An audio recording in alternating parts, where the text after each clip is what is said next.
এই পাগলা হইস না, কারো কালোকে কালো এবং সাদাকে সাদা বলতে হবে। যদি কালোকে কালো আর সাদাকে সাদা আপনি বলতে না পারেন, তাহলে আপনি মানুষ না, মানুষ নামে আমি শয়তান। এখন কথা হলো, খুবই খুবই দুঃখজনক বিষয় যে রইসুদ্দিন নামে একজন আলেমকে বলৎকারের অভিযোগে, বলৎকার প্রমাণে না, বলৎকারের অভিযোগে তাকে পিটায় পিটায় হত্যা করা হয়েছে।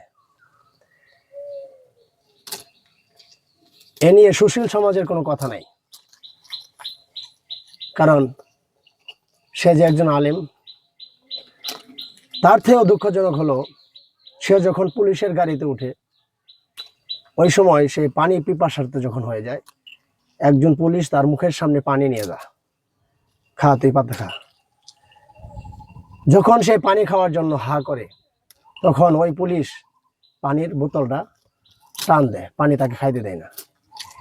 পুলিশ হলো জনগণের সেবক, সেবা করবে, আর পানি মুখের সামনে নিয়ে যায় আবার নিয়ে আসা, এর মতো জালেম, এর মতো জঘন্য আর কেউ হতে পারে?